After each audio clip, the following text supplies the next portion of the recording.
back, everybody, to the Pop Culture Corner. My name is TY, and today we have a fun little outing planned for you.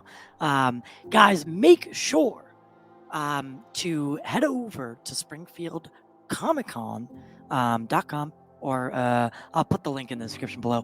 I'm really not even sure what the link is. I don't know if it's SpringfieldComicCon.com or what it is off the top of my head, but I'll put it in the description below. July 23rd, Saggy, Melons, and myself are going to be at Springfield Comic Con. It's going to be a really fun time. We just got our placement, which is R5. It's on the right side of the hall, right in the middle. Perfect little spot, right near the concessions and the stage. So it's going to be really fun, and we hope that everyone will join us there. But I will be recording it so that if you can't join us there, you can still see the action just about a week later. Listen, it's no question that Ty has, I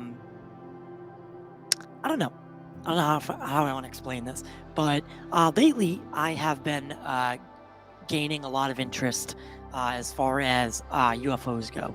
Not in the crackpot, hokey pokey way, but in the factual evidence. Most of the sightings that I like to talk about are the military sightings because they're the most credible.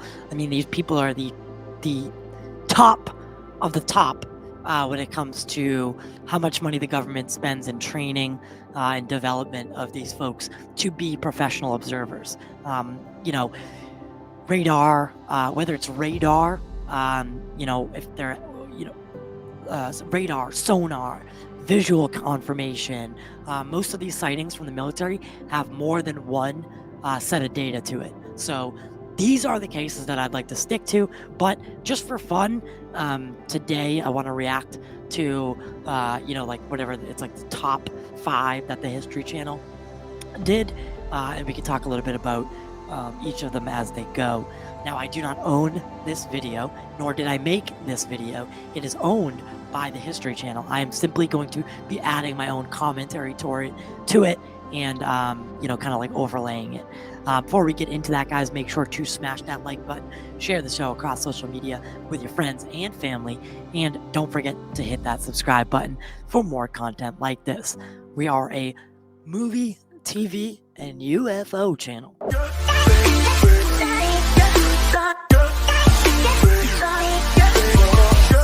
All right, so I got the video up here. Oop, I definitely didn't stop it on a favorable place for this guy, but I got the video right here, so we're gonna take a look at this, guys. Remember, I do not own this video. I'm simply reacting to it for the UFO footage, and trust me, I'm the first to call out a hoax. So let's take a look and kind of react towards some of the footage that has been allegedly captured with UFO sightings. Fermi paradox. If there's so much potential for intelligent life in the universe. So, real quick, what he's talking about is the Fermi paradox, and I have not seen this video yet because I wanted to react to it freshly. But the Fermi paradox is basically, at the end of the day, the Fermi paradox. I'm not going to get into the actual language of it because it's quite deep.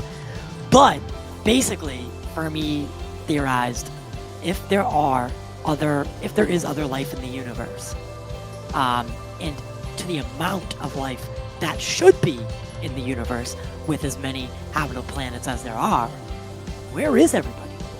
They should be in basically what Fermi is saying is, where the fuck is everybody?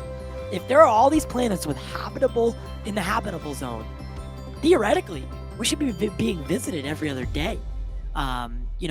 Based on the age of the suns and how long life would have been developed in this planet, etc., so on and so forth. Basically, he's saying our sky should be littered with UFOs, but who's to say it's not?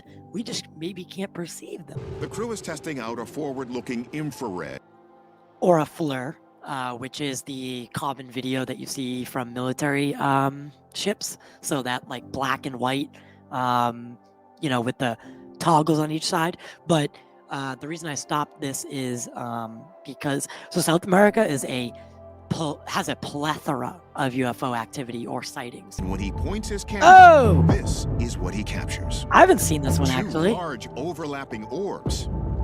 Check it out. They're moving in unison. Oh, shit. Maybe they're even connected. The object is hotter than everything else in the... So if you look at that, you would say that that was just one thing. But, so where the confirmation is coming from is from the actual pilot itself, saying this is two objects. That looks like one on the infrared, but you can clearly see it has two ballish, sides to it. So it looks like two things moving in unison. I have not seen this one. I thought this was a different one. But again, like I said, South America is a hotbed for UFO activity, or alleged UFO activity. But this is really cool. Frame, and the Navy crew says the object's speed matches their own 130 knots.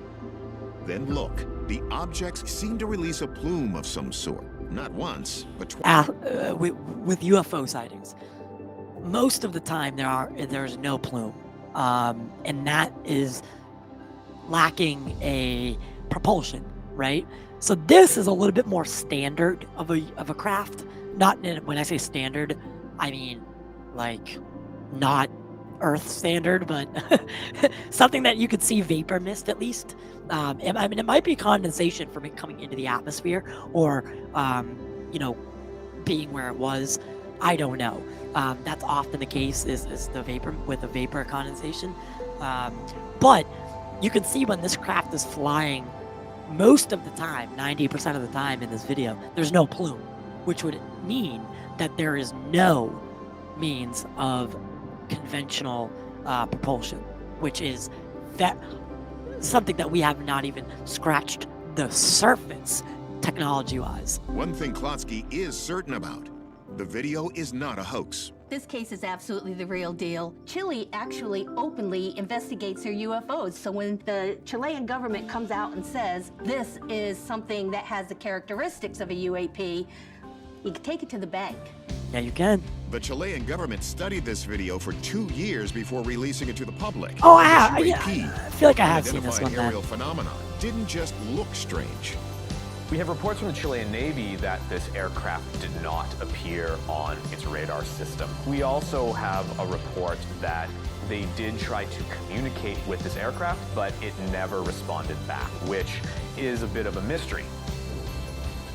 The Chilean camera could switch between optical and infrared settings.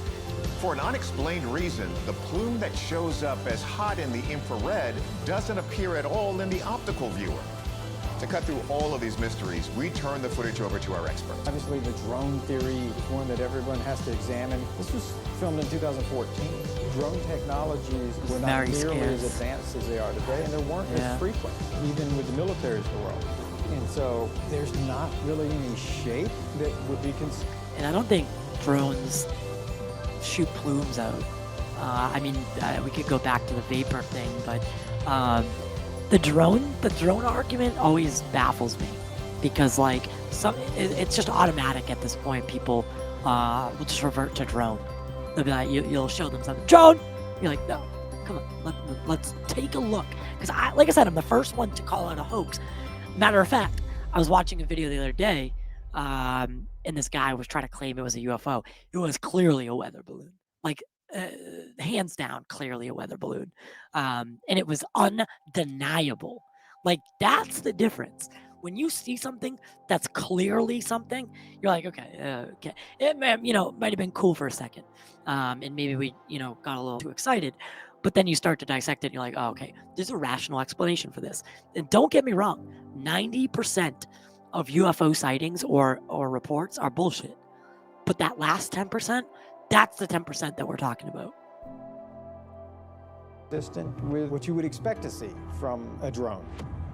Balloons are also mistaken like for that UFOs one, yeah. quite often. So astronomer and video effects Literally. designer Mark D'Antonio looks at that possibility. Certainly balloons do go that high, and certainly balloons do travel slowly, but they generally don't show hot They don't spots. shoot fucking plumes out. Well, unless it popped. The key could be those strange plumes. D'Antonio thinks the object is moving through pockets of moist air. I have There it watched contrails start and stop and make dashes in the sky. I think this is a contrail from a commercial jet. 2 hotspots, 2 trails. Others think the plumes could be a plane dumping fuel. But wouldn't the 2-year investigation have tracked that plane down? Yes. And the object appears to be Arguable. headed towards Santiago, a city of over 4 million people. Aircraft, when they're in trouble, will tend to go out to the ocean to be able to dump their fuel. And they do that in non-populated areas. And if you look at the settings on the Westcam camera, it was looking at an object that was fairly straight ahead, which means that the object was equivalent to its altitude, which puts it at a relatively low. 4,000 feet is nothing in terms of its altitude. No. Airplanes only form contrails of ice above 30,000 feet. Hoffman sees why the Chilean authorities still view this video as unexplained. The Chilean video has an object that has all the appearances of being something that we would think of as being an aircraft, but we just don't know for sure. Yeah, see, I don't like this because you have to remember the pilot. If it was another Boeing jet, if it was a Boeing jet, the pilot would have been. They are trained to know what these things are, right? So it doesn't show up on radar. It shows up on the Flear, and he has visual confirmation of it, right? When you see a plane on, oh God, I wish I could. Maybe I'll find a picture of what a plane looks like while it's. I just killed a fly on my computer screen. When a plane is on a Flear, this is what a plane looks like on Flear, right? So you can see the outline of the wings.